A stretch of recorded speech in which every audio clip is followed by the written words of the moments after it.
Yeah, you better do it. Richard will help us. It's switched on. Am I all right to put a mic on? Yes, yeah, let's do that. Thank you. And all we have to do is push that to the It's ever so simple. away from the little thing. Oh, That's fine. That's no. there you are. It's on. Yeah, I'll turn it off for a minute.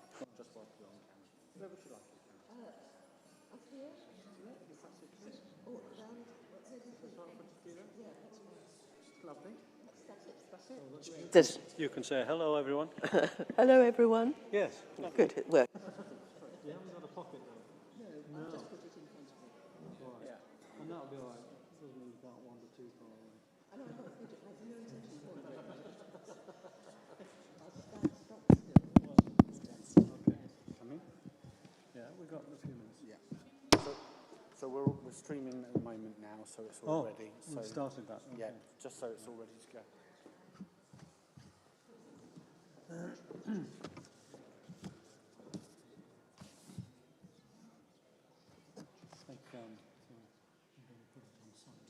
Yes. It did go off in the middle of something not long ago. You know that the presidential palace has been overrun. People swimming in the swimming pool and all this kind of. He's not there now. No, we won't know where it's gone off to, presumably. And he has to make a decision tonight. Presumably, Very yeah. serious. Yeah.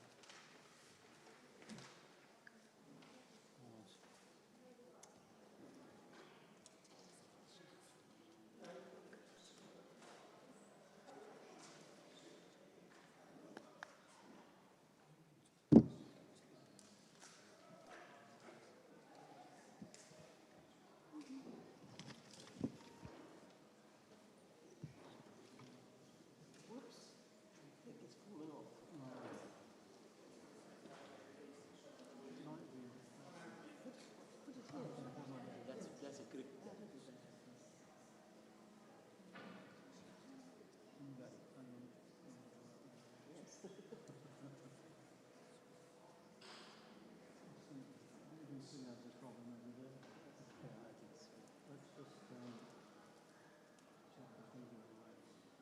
Say hello. Hello. That's good. You move it away from the away from the shop. We'll come. And I got this. I've got this. Oh yes, it works.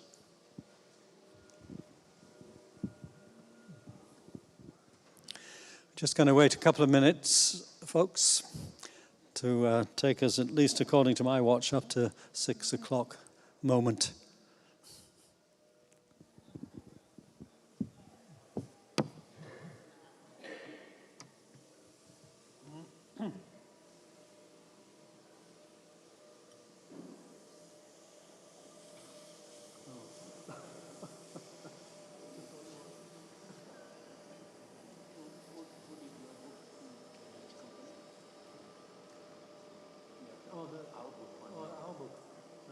Grill. It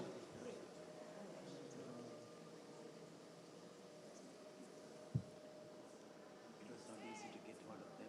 No. What happened was our original company was absorbed into Brill. In the process, they got Brill, we became taken over, yeah. and we were lucky. One on the top, away from the shop.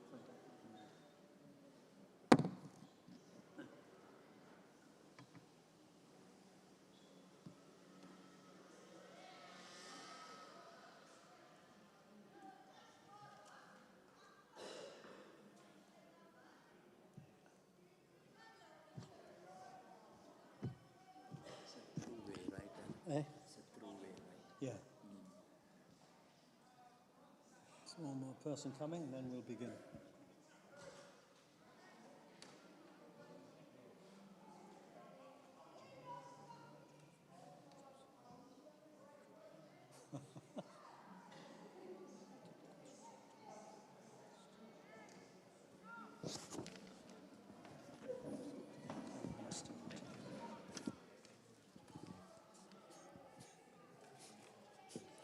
Well, it's my pleasure everybody, to welcome you to Reading Minster for tonight's very special event, the book launch of this here book, which I have in front of me, Sacred Nature, by Karen Armstrong. So it's a great pleasure and a special pleasure to welcome you to the Minster tonight. Karen might be known to many of you as a prolific author of a number of kind of texts across the sort of religious field, as it were. But she's always been thought to be, insightful, accessible, celebrated.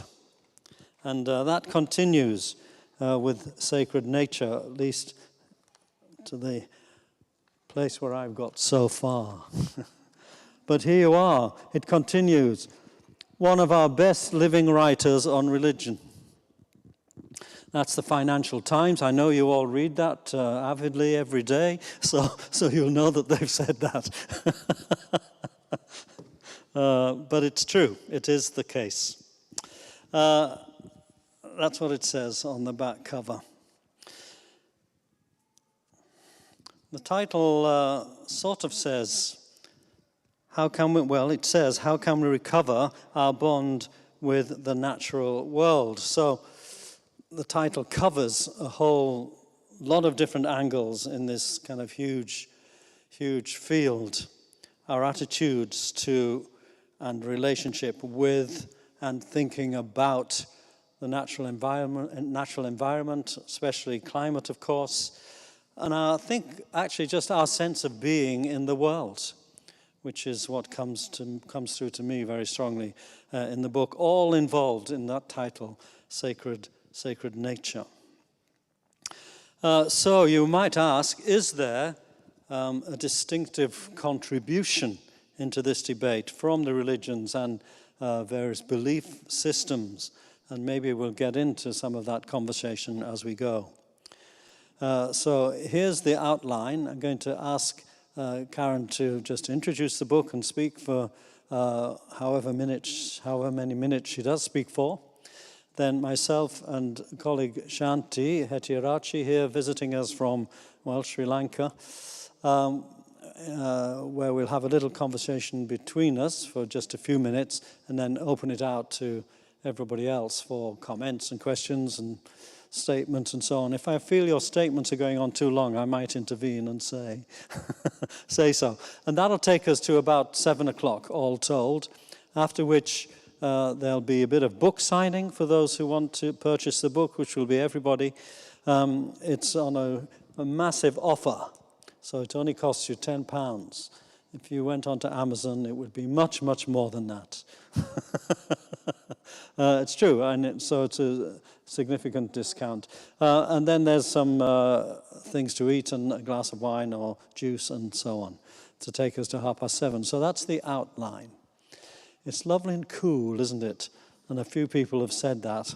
That makes it really nice and welcoming. So, Karen, it's great to see you. Thank you for coming all this way from Islington. And I'm going to escort you up to the podium here, because it's better to be a bit closer to the people. You're right there. So that goes there. Right. And you're right. Is that it? You better just say hello so we know. Hello, you can all hear me? That's good. Thank you very much. Well, we know we're in trouble ecologically. The situation is very, very serious. And we in the West have got to take a large responsibility for this, because over the last 400 years or so, we've been seeing nature in a way that's entirely different from the way that nature has been seen in the rest of the world. And it's been very profitable for us. We've had, with our science and our exploitation of nature, we've done many great things in, say, medicine, for example. But we're now in danger. And really, we don't quite know what to do. We're told in rather scientific language about emissions and the serious problems. But what are we supposed to do to rectify this? I think we've all got to look back at the way religion was seen in other parts of the world for centuries. And we'll see that there was a very, very strong unanimity about that, which the West originally shared. But we're now very much estranged from nature. Have you noticed recently how very often in a place of extreme natural beauty, people, you often see someone walking down a beach, for example, chattering on his mobile phone, or taking many, many pictures of it. Instead of sitting there, they're saying, this is nature, and in the way that was seen before, and you sort of drank it in, as people like Wordsworth did. We just have a virtual copy of it. It's the way we look at everything. I'm much involved in the British Museum, and the same goes on there. Instead of sitting in the presence of the Rosetta Stone, for example, you have a virtual copy of it for yourself. So there is an estrangement in many ways, and it's not enough to change the way we behave, and we've got to change when nobody's doing it. Have you noticed since the pandemic, there's been an absolute rush down to aeroplanes, which is very bad for the environment. Nobody's mentioning that at all. In fact, the airlines are naturally pleading with us to come. Same with our cars. We drive everywhere. And this is, we don't know what to do. We're not inspired enough to change our behavior. And it is very serious. Time, as we know, is running out. Every time the news comes on, it's a bit more gloomy.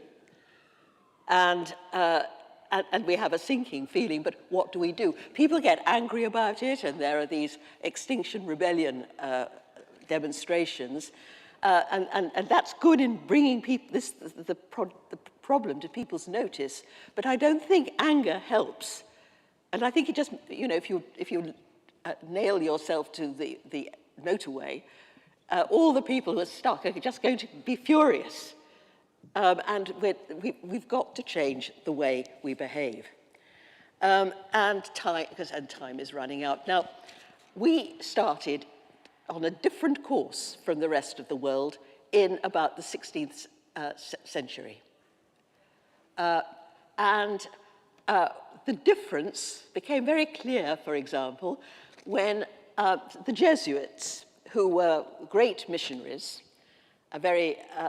visited China, and they got on very well there with the Confucians there, and became like, they dressed like the Confucians, they became completely absorbed in Chinese culture.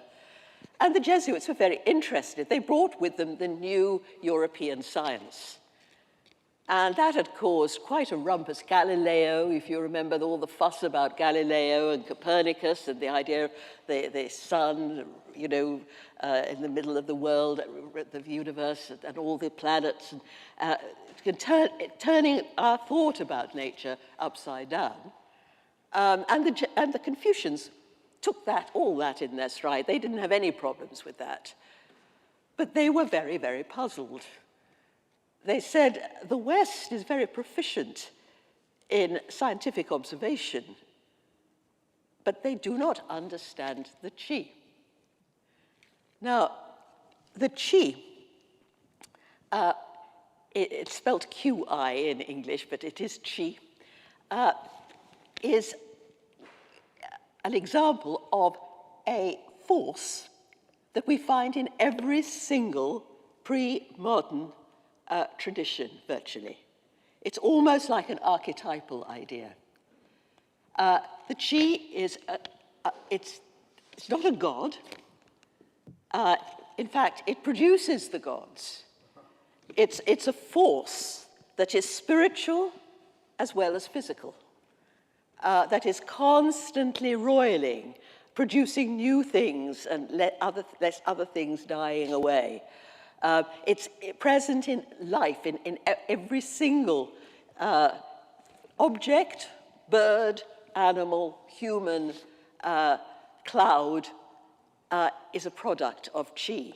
And this roiling force that rolls through all things, that keeps it all going, is the sacred force. It is the highest, the very highest thing that one could think of. Gods are just part of the produce of chi. And the same is true in India. Oh, before we go to India, the Tao. The Tao too. The Tao that can be named, says Tao Te Ching, is not the eternal Tao. It is the way things are. The way things are. Tao means way. And it is the force that is present in every plant, in every cloud, in every river, in every mountain, in the wind, in the stars, in the planets. But it runs through the whole of nature and keeps it alive, a force that constantly rebounding, keeping things alive. In India, they called, and this is extraordinary, that they have such a similar view of this, thousands of miles away in India, with no contact between the two civilizations, in Rita, they call it, which you find, it's this great force, and it's present in the stars, in the rivers, and it produces the gods, and the gods produce, as part of their creative, each god produces a particular object, like a river or a star or a flower, but they don't go up to heaven, in our sense of heaven, and sit up there gazing down on humanity and the world from afar, from a superior position. No, each deva, or god, takes up his or her position in what he or she has created, in a flower, a river, a tree, and it's there forever. So that tree has a divine heart, core at its heart. And the rishis, the poets of the day, created great poems in honor of these devas, whom they honored when they saw a tree or a cloud. And later they realized, of course, it's not just in nature. This force is also in every single human being. So, and that's why in India, when you see them greeting one another, they don't just say hi, they join their hands together and bow to the sacredness that is in every single person, in every single flower, tree, river. As I say, it does seem to be an archetypal force. Monotheism, however, is different, where the other, it took a different course in about the 16th century. But of course, monotheism didn't have its origins in nature. Instead of gazing at the natural world and seeing its sacrality, they looked at the events of history. And they experienced the divine. They were probably the first people to experience the divine in an event, an important event, such as the great Exodus from Egypt, which is the great foundation of the Jewish faith. And of course, the life of Jesus. Christian scriptures are all about Jesus and how he brings sacrality, and they have important messages for us. We don't discount them. Original Christianity, you might not know it today, was all for radical equality. St. Paul, who only wrote 6 of the letters that are attributed to him, and I really think this should be made clear in every single New Testament. He wrote only 6 of those letters. The rest were written in the early 2nd century. They weren't forgeries. They were just thinking, if Paul were here today, this is what he would say. And they have rather a different session. Paul would never have said, wives, be obedient to your husbands. Slaves to your masters. That's in the later lot. For Paul, there's neither Jew nor Greek, slave nor free, male nor female. But the notion of equality is something that we very much need today. And I think that this is where Christians have something really important to contribute. Not that you'd notice with all the popes and bowing and all this, but in fact, that notion of radical equality and the sacrality of every single being is something that we need very much today. But, you know, even in the monotheisms, nature creeps in. Francis of Assisi is very much a sort of lone wolf, I think, in the West. But in the Greek Orthodox Church, they have never lost the ancient Greek reverence for nature. And that's remained in their Christianity. Artemis, the great goddess, she's rather like Rita or Chi. She is invisible. You don't see her. She's present everywhere in every single thing in the natural world. Invisible, sacred presence. And Artemis is one of the great figures, one of the most revered of the Greek goddesses. The wonderful temple in her honor in Ephesus was one of the 7 wonders of the ancient world. And similarly, in Islam, nature is as important as the Quran, as a revelation of the divine. Now, that was really extraordinary, because the Arabs in the 7th century, when the Quran was revealed to the Prophet Muhammad, peace be upon him, they didn't have any time for nature, and who can blame them?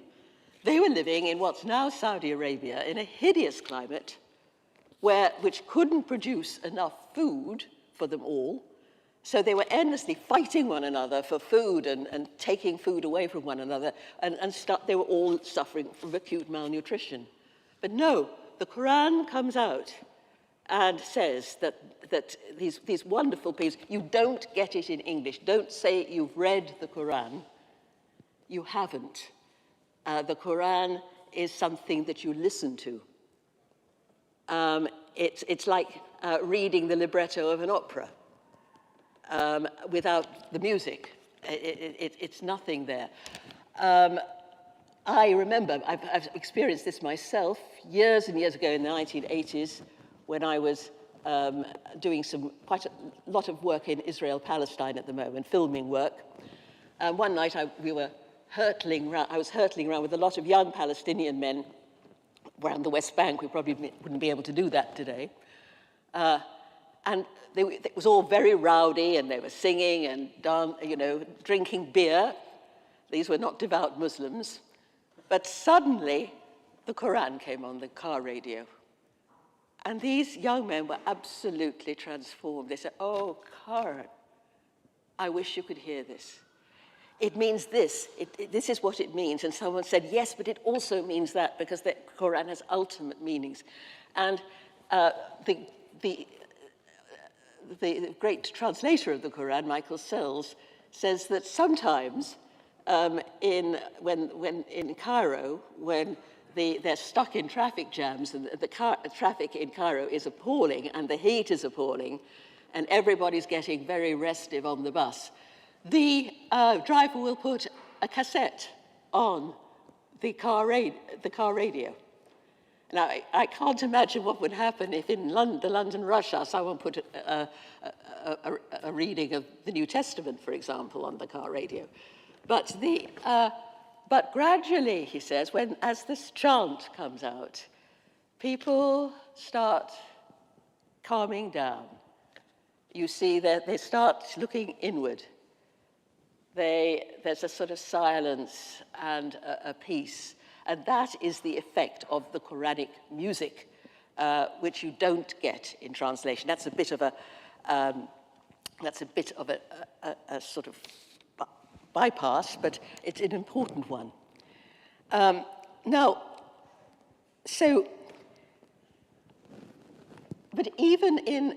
But Christianity took a different turn in about the 15th century. Thomas Aquinas got the old system quite right. When he says, where is God? He says God is everywhere. And wherever God is there wholly.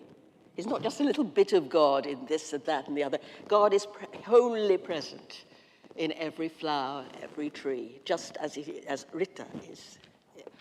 But he was writing, instead of the lovely poetry that you have in Taoism, or the poetry that you have in the Rig Veda, and song that comes with it, so that you have all that aesthetic feeling with it. He's writing in very dry Aristotelian prose. Aristotle had just been discovered in Europe, and it's not a sort of very emotional read. But in the 15th, 16th century, things were changing, because before the young people, the young students in the new universities started their theological studies, they studied Aristotelian science. And they brought that science with them into their religion. And so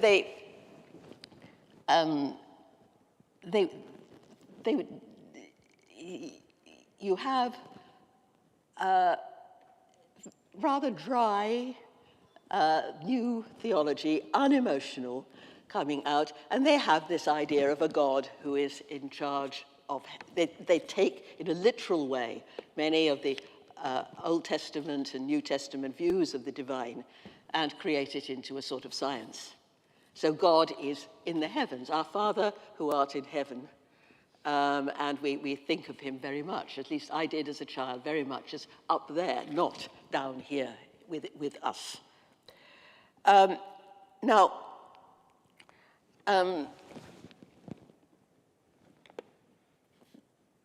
But still that archetypal vision remains. In the 19th century, you have, let me tell you, there's Bacon in the 17th century who says that now we must read the Old Testament, and we read the book of Genesis, where God says to Adam, take the earth and subdue it. That is our task. Adam, he said, failed because he sinned, and he did not carry out God's mandate, so we're not in charge of nature. Now we must be in charge of nature, and we must master it, as indeed we have. And Descartes said that, we should now look at nature in such a way that God isn't there. God created the world at the beginning of time, and he set it all going and up like a machine, like the new machines that were coming out. And he's up in heaven, and we're down here below. And he said, soon, we need to look at this scientifically. And soon, he says, in a sentence that really makes me sad, soon we will look at the clouds, for example, and no longer wonder at them. There will be no wonder at them. We'll know exactly what it's all about and what the clouds are made of and what their function is. But we're not moved by the clouds anymore. Indeed, when was the last time, I can't remember, when I did look up and feel absolutely transformed by looking at a cloud. And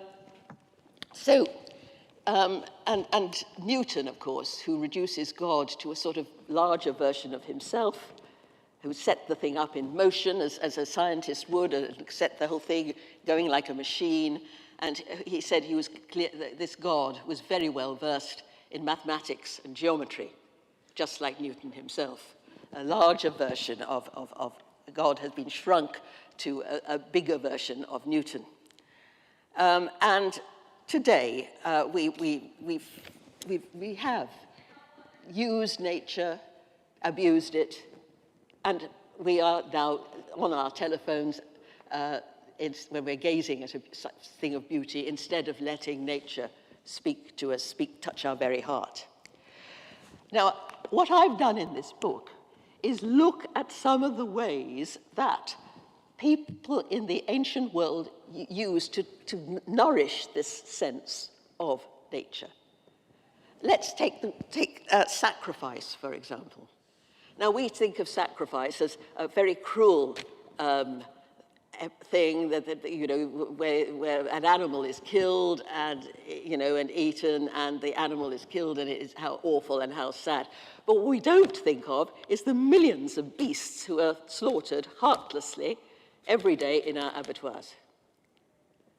But what is interesting about sacrifice, the word sacrifice comes from sacra facio, to make holy. It's not about the death of the animal, it's about making the animal holy. And as I see in the book, in India, where we have the best, most detailed accounts of these ancient sacrifices, the idea was, by about the 9th century, it was considered really very bad form to actually kill the animal.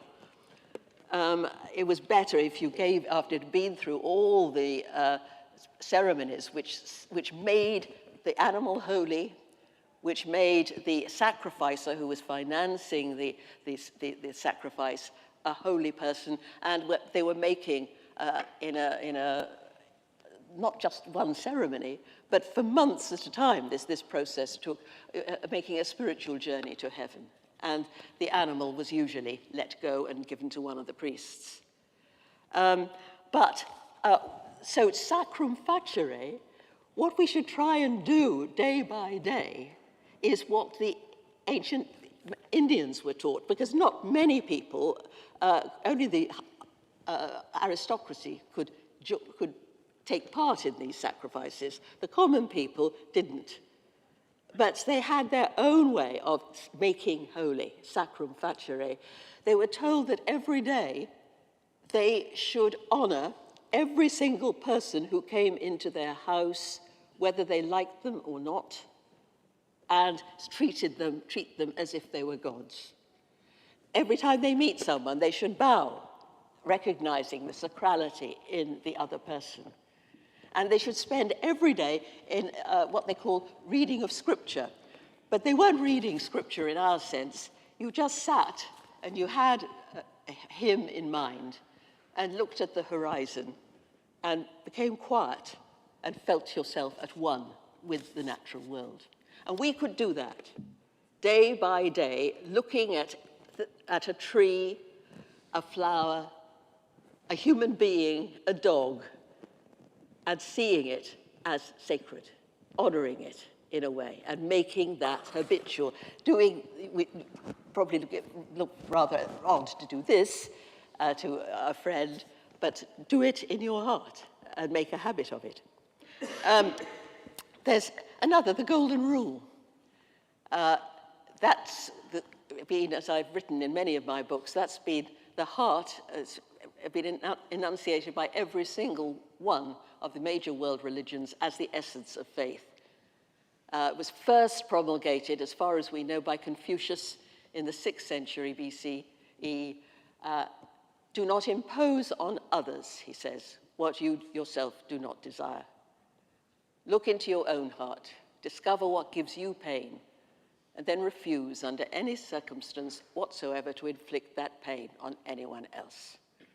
Well, that's fine, but Mencius, a couple of centuries later, another great Confucian, said, now that also goes to what he called the wanwu, the things of nature.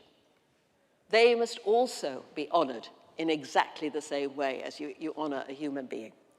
And the word thing is important, I think, because for us, a thing is something that's neutral and a bit dead. But not for the Chinese. A thing is pregnant with sacrality. There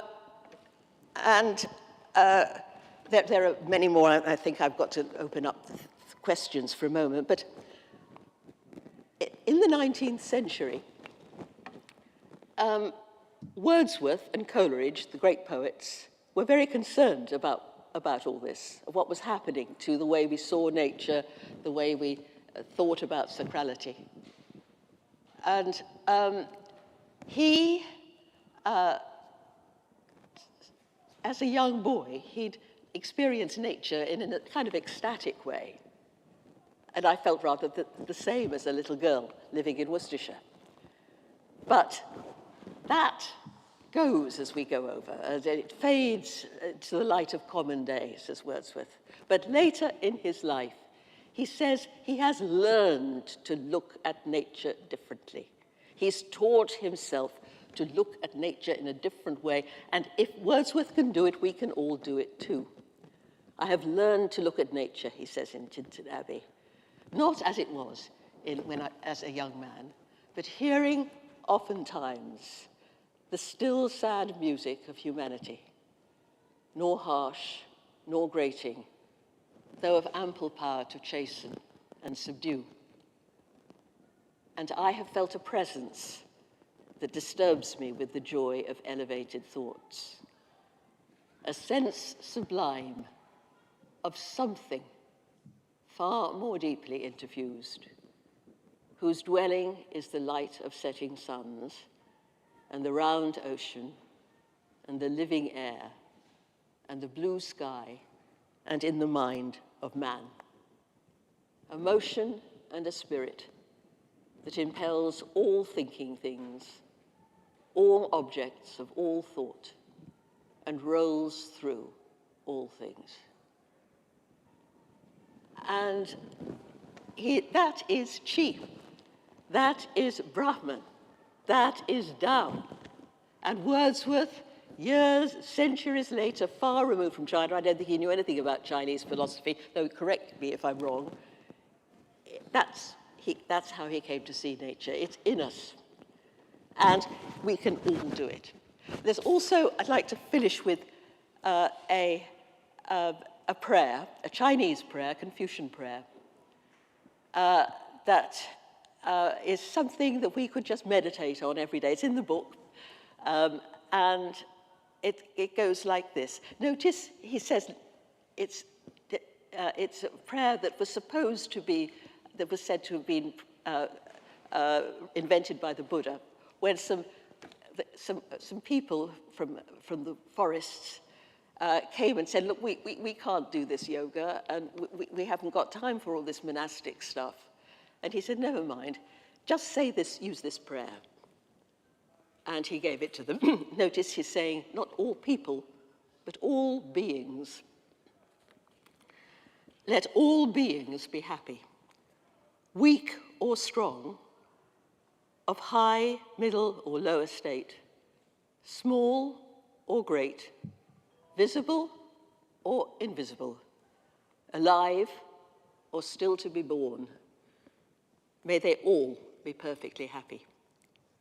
Let us cherish all creatures as a mother her only child.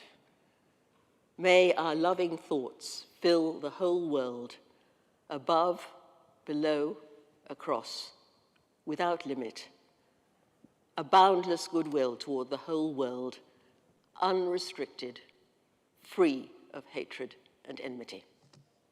Thank you.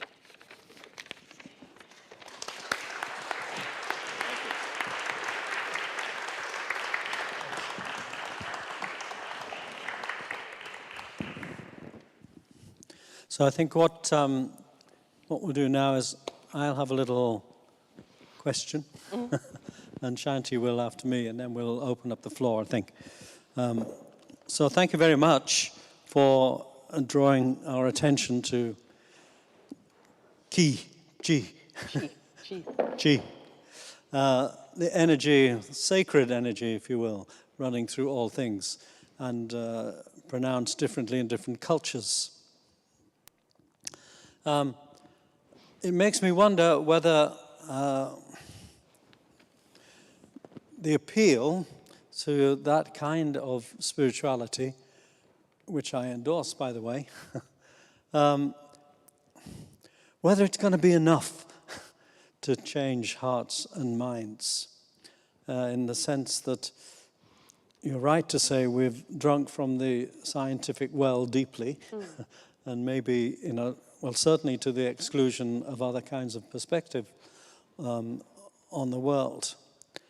But I just think you look at all of those major civilizations now, India, China, and so on, as well as the West, you know, we're all actually kind of hell-bent on destruction Yes, we are. and exploitation and so on. And so it's not, in that sense, it's not a kind of Western problem that we've foisted on everyone. I don't think it's something to do with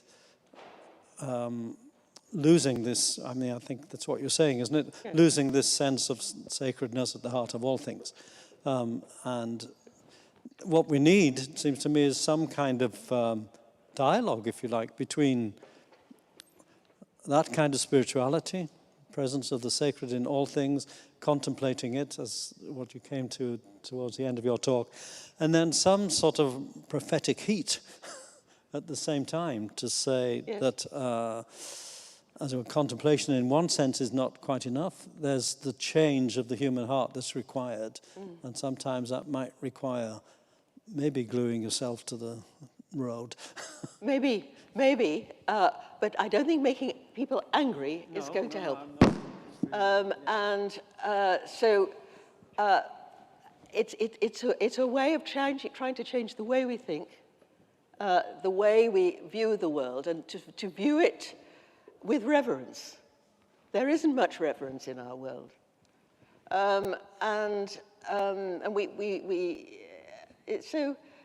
we've got to try. That's the point. We are in a very bad situation, we've got somehow to change, have a change of mind, and that means we work on it. As Wordsworth says, he'd learned to look at nature in that way. He taught himself to do it in that way. And at the moment, we're not teaching ourselves anything. No. We're just sitting there having, occasional sort of riots. A bit. Right, yes. But where is it? And every day, we find that the situation is getting worse. I won't be alive to see this at its worst. But we've got to think of the next generation and the generation after that, who will curse us for what we have left undone. But just making people angry and sort of aggressive, I don't think helps. Of course, you can have these sort of gluing yourself to the M1 episodes if you like, but just making people angry and blaming other people is just going to drive some people into a sort of belligerent mode. And I don't think anger helps in the long run. I think anger is very often filled with self. Okay, I'm going to let that stay there. Somebody might raise it up as well. Who knows? Shanti, I'm going to bring you in and give you this. Sorry. It's very interesting for me, accidentally, to be here, to meet Karen. I met Karen at the launch of her book, After the Narrow Gate, History of God, in mid-Manhattan in 1993.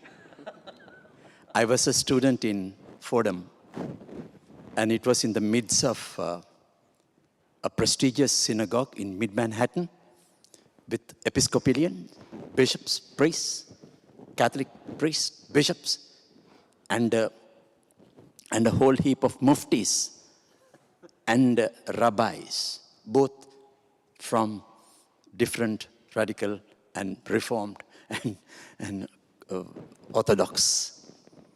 And she had an intervention like this, and there was a question posed which I never forgotten. Not necessarily the question, your response, Karen. The question was, history of God. Karen Armstrong, I have a question. I think it was an Episcopalian priest or a bishop who raised that question. How would you describe yourself? And you got up and said, I'm an unaffiliated monotheist. I think what I said was I'm a freelance monotheist. Maybe. But actually, I wouldn't say that now. I bet. I've shifted I bet. but I'd just written a book on monotheism. Yeah. But then, since then, I've studied the Indian religions, the Chinese religions, and so I can't see any one of them. Each has its own extraordinary insight, each its flaws, each its problems, the striving of human beings to find some sense of sacrality in the world, in a world that's often disappointingly free of it, has been important. So, no, but that, even saying I was a freelance monotheist was a great change, because when I left my religious order, I was very angry indeed about religion altogether. And for a long time, I thought I would never want to see anything religious again. But it was actually the study of that book, History of God, which I'd expected to take the rather skeptical line of its predecessors. The study of it, seeing the extraordinary depth of spirituality in all three of the monotheisms, and yet the profound unanimity of it, that spoke to me, and it changed. It was a book that put me on a different path. And I just want to raise some query on this book, and then you can respond. Sacred Nature. When I saw the title in the background of a rainforest, we have in our country just one rainforest left, which is kept sacred. So far, so good. In the midst of all the troubles that we are going through in Sri Lanka right now, I come from the culture that we always realized that nature was sacred. So when I saw the text, I wanted to see what Karen has to say new. That intrigued me to sort of, when Alan suggested me about the launch, what is she going to tell us new? And it seems to me that she's also suggesting, like many others, a behavioral change, fundamentally a behavioral change. But the origin of religions also for a positive value of change in behavior.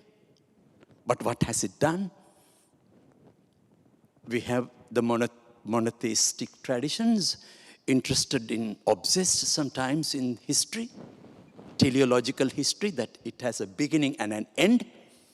And we have the rest, the Chi and Tao, origin in civility, godless,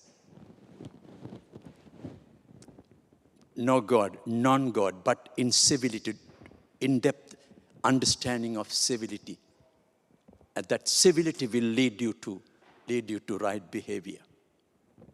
And then we have, by Francis Laudato Si, which tells us, let us consider this as our home, not subdue, not just custodianship, but make it our home. Are you suggesting also something similar, to make it our home, so that we will change our behavior from a kind of selfishness of grabbing into make it our home, our own? Well, I think the trouble with home is that it's my home. It's I'm king of the castle in my home, and I prefer my home to anybody else's kind of thing and all that. Whereas I think we've got to extend ourselves away from our own home to reach out to others, other homes, and other homes that will be very different from ours, for which we can learn from. You say, I left home at the age of 17 to become a nun, and I've never had another home, family, ever. I live alone now. But I can't sit there luxuriating in this solitary home of mine. Well, we must, the home is a sort of vantage point where we learn about love. And the Confucians were very good about this. You start your training as that in every Confucian family, every single member of the family was to be treated with absolute respect. The younger brother had to take care of his older, of the middle brother of the older brother, the eldest brother of his parents, serving them, cherishing them, serving them. But then they didn't stop at the home. Then you moved out to your village, then to your town, the concentric circles again, then to your town, then to your country. And right from the very beginning, the earliest texts, they reach out to the whole world before they even knew what the whole world really was. But still, that sense of outward going. And I think that that's what we, in our shrinking world, where we are suddenly all in the same boat, as it were, and yet in such danger today, the hatred that we have of, this is my home, and we want to take your home from you, kind of thing. We've got somehow to start thinking beyond home in that concentric circles way, sending our sympathies ever out, breaking down that little nub of selfishness. Okay, thank you. You'll be returning home soon. Right. So we've got a bit of time for sharing thoughts, responses, and so on. I got the mic, so I'm going to come and bring it to you if you want to make a contribution or ask a question. You might have to wait. No, it's all right. No, sorry. Hello, Karen. Hello. It's delightful to meet you. Is it? How's that? Can you hear me? I've done myself out of a few quid because I bought the book on Amazon, so apologies for that. I look forward to reading it very much. Thank you.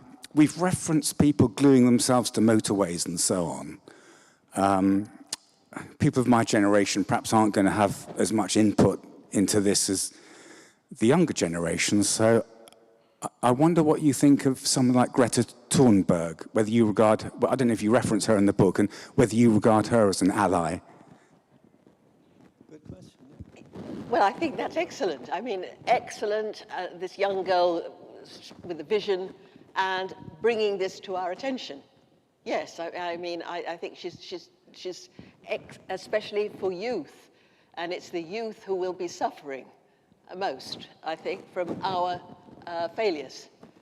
So out of the mouths of babes and sucklings. But the thing is, we need more of them. We need more young people to have this, and older people too. Every single one of us in this room should be struggling to increase that, to save the next generations from what could be a terrible catastrophe. Some people think she's a prophet. Blah, blah, blah. Remember that from COP26? Thank you very much for your talk. And I was interested in some of the comments that followed. At the present time, I find myself doing a lot of work which involves not simply interfaith dialogue, but also bringing together people who are members of different religious traditions, but also humanists, atheists, and so on. And I think what I find, one must not be excessively hopeful, but one source of hope is that precisely the kind of area that you're now talking about is the area in which common ground can be found. And I was interested in the reference which Shanti made to Laudate Si, because I've read a number of people who began reading the document as an atheist, did not cease to be an atheist, but found that Pope Francis seemed to be inviting everyone to come onto shared ground, what one might describe as a shared home. So not a single home, but a shared home. And I just wondered if you had any further reflections to offer on that. I didn't quite hear all of what you said, I'm afraid, but a shared home. Yes. This is our home, and it's something that we all share, and it is something that could draw us together. Getting beyond our sort of doctrinal differences or our ideological differences. Because very often when we cling to these ideologies or opinions, it's about ego. It's about me and my ideas, and my ideas are best, etc. And that's got, we can't go on like this. And our society rather encourages this sense of ego. But this is something that we could all, instead of sitting on our high horses and saying, our culture is better than yours, our system of government is better than yours, my religion is better than yours, none of us are perfect. In the religious world, no one can have the last word of what we call God, Brahman, or Tao, because it is beyond what we can know, ever. That sense of humility, that sense that this is our home, and we must save it for the next generation, but it's our home.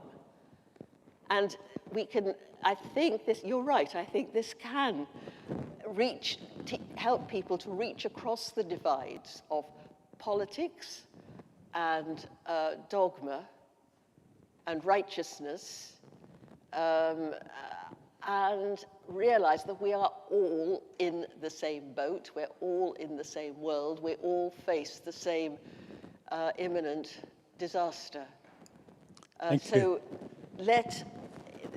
Let it go.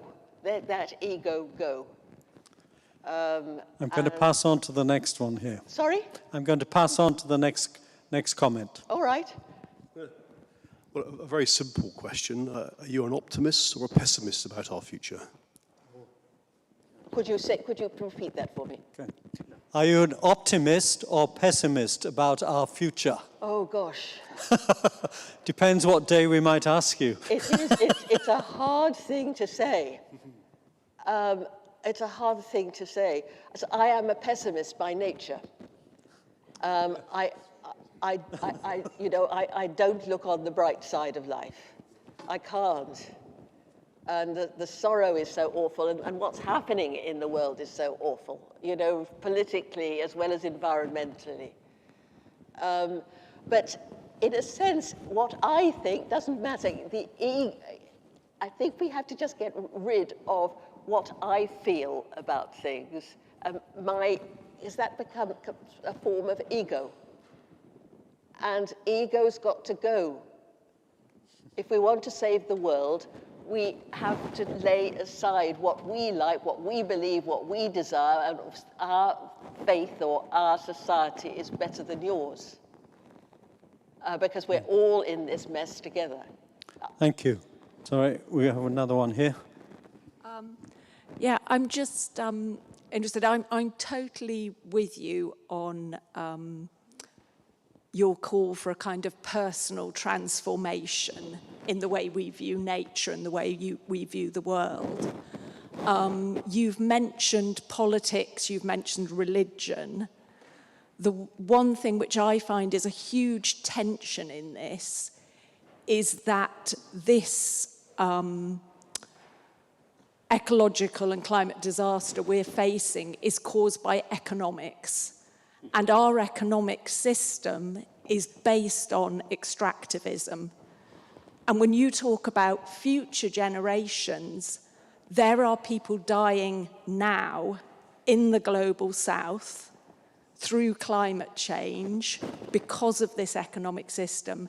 And by and large, they are the people who are most at one with nature. They are people who have maintained indigenous lifestyles for thousands of years in perfect harmony. So I personally, and I have to say that I have not done it, but I have helped people who have glued themselves to motorways, amongst whom there was a Buddhist and 2 Anglican priests. And they did it in love and sorrow and desperation. They did not do it in anger. There was not one shred of anger or ego in these people. So what I'm saying is, to me, there is a tension between saying, if we all transform ourselves individually, everything will be fine. This economic system is bigger than all of us, and the people who run it are not interested in changing. I didn't hear all that. Could you give me a summary of that? I'm just saying, how can we change the minds of those who have the power, who are basically the rich elite? That is the tension. I see. How do we change those who have power, who are the rich and privileged? Yes, who knows? I wish I had the answer to that. But, there have been revolutions in the past, but this should be a non-violent one. There have been prophets in the past. I'm thinking of Gandhi, for example, who was not a perfect man. He had his faults like everybody else, but he showed the way for a way in which people could come together. But it has to be not about ego, because that's what the rich and powerful are doing.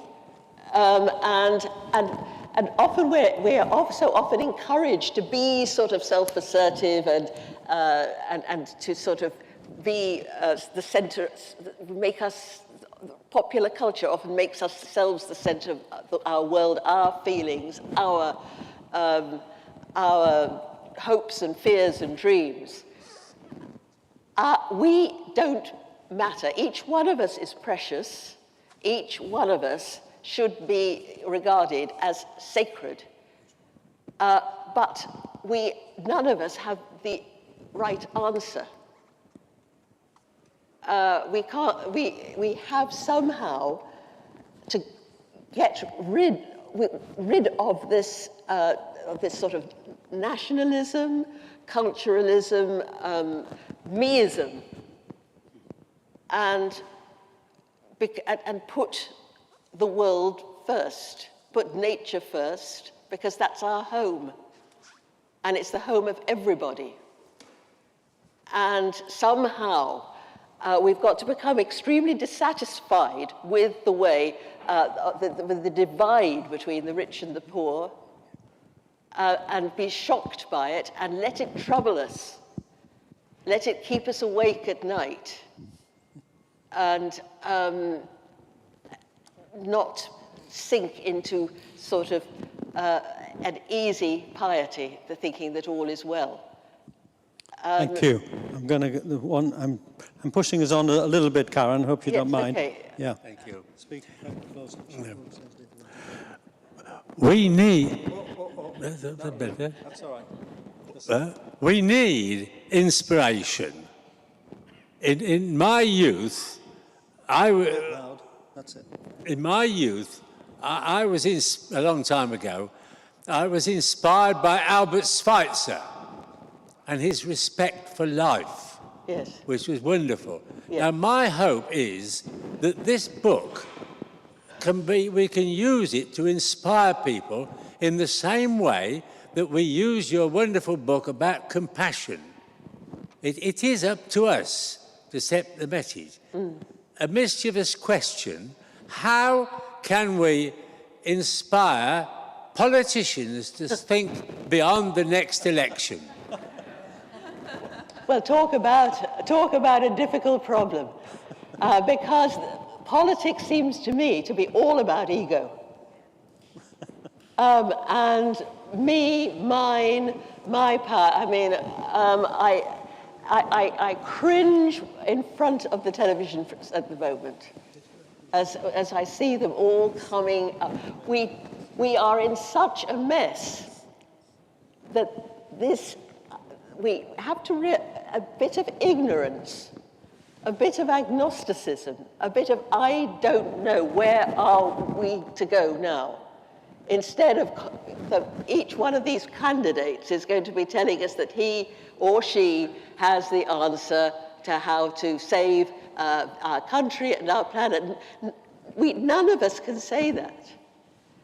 And in a sense, politics, all the voting, of course it's a great system and equality, and it gives everybody a chance to vote and all the rest of it. But all this tub thumping and it all seems to be about me, and I'm afraid our retiring Prime Minister sort of epitomizes that. And I just despair of politics. Okay. But we can't despair. But we've just somehow, I think, as you say, the notion of compassion, we need another kind of movement that says, look, we are in a mess. We don't know where we're going. Our system is not necessarily the best. We are all struggling in the dark at the moment. That leads me to the final comment.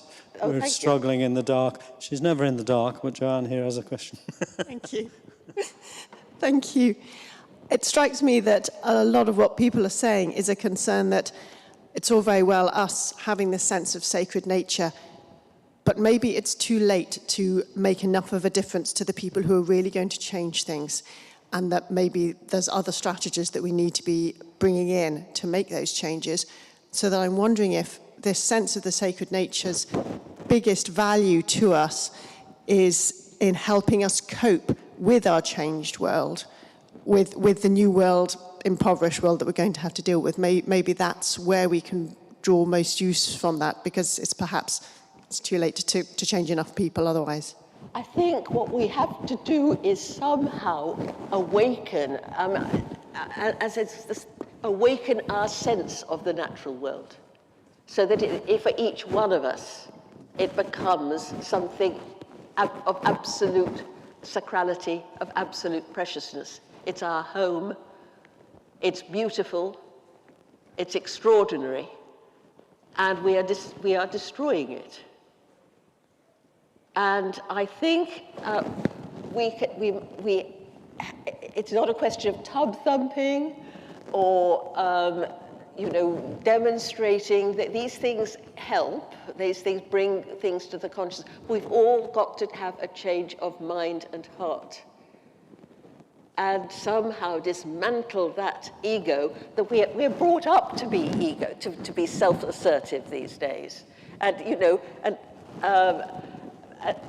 And when I was a nun, we were trained to be the opposite, going around kissing the floor and beating our breasts and talking about our sins and confessing our faults in public and all the rest of it. But it just embedded us in the ego that we were trying to transcend. We were worried about our own spirituality and our own perfection and polishing our own souls and singing our own hymns that makes us feel good every week when we leave this building and go out. But we should burst out of a building like that, intent on helping to end the pain of the world that we see around us every day, that we see in our own families, but turn our eyes away from it. That we see every time we pick up a newspaper, to keep that sense of sorrow and yet a sense of that we must do something about it, which is what the great religious people at their best did. Thank you. I think we are going to stop there in order to keep faith a bit with the time. I'm not going to summarize all the things that have been said. How can we do that? But just offer a word of thanks to Karen for coming all the way, as I said, from Islington. It's a long way to sunny Reading, to awaken us to some of these issues. I mean, most of us are trying to think about them, deal with them in our own different ways, I guess, in our own individual lives, in our communities. But it is the overarching issue of our time, I think. It's not, I often say to people, it's not one issue among others. It is something that is over all things. There's time to buy the book. I'm not a salesman or a very good one normally, but it is a good offer you've got. And there it is. I think we'll ask you to go over there and you can take up a pen and... Hope. And there's one. And you can sign your signature so that, you know, in 20 years' time, when you want to sell the book, you might make a big profit. No. But thank you for your comments, everyone. It is something which kind of, as I said myself earlier, one day I feel positive about it, that people are turning themselves around, that we're addressing the issues, that we're thinking about it more deeply, and then another day where life just seems to carry on as though it wasn't an issue. We have to find a way through that sort of tension. I think the idea of sacred nature, how we can recover our bond with the natural world, you know, has got to be a help along the way. So do come and sign the book. We will say thank you again to Karen for coming. And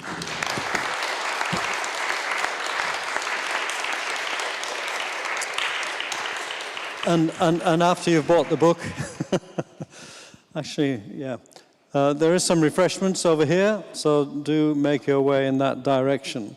There's some white and red vino, some juice and so on, and a few bits of, sometimes I call them serious nibbles to be had, and mingle a bit.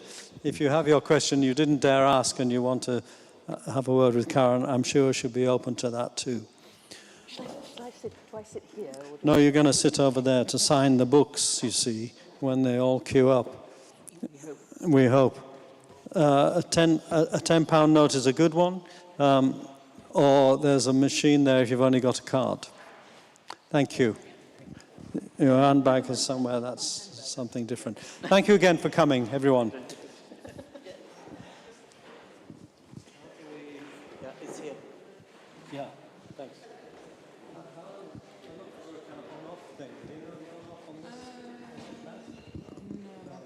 Is it the little thing at the bottom?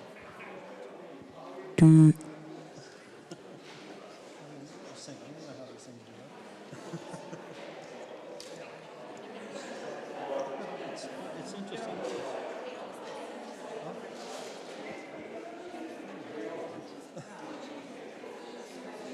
Hello. You might be getting mine down.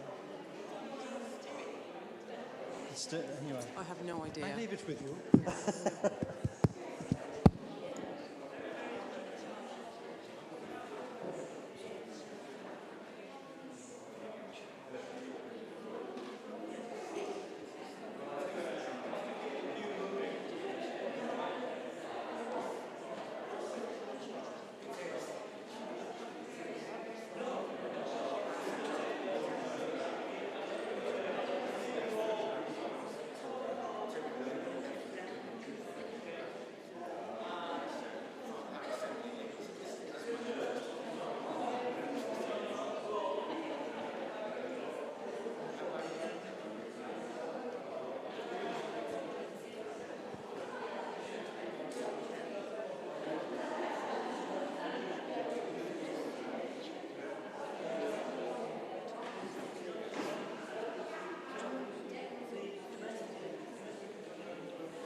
You could get a glass of wine before the signing. That's possible too.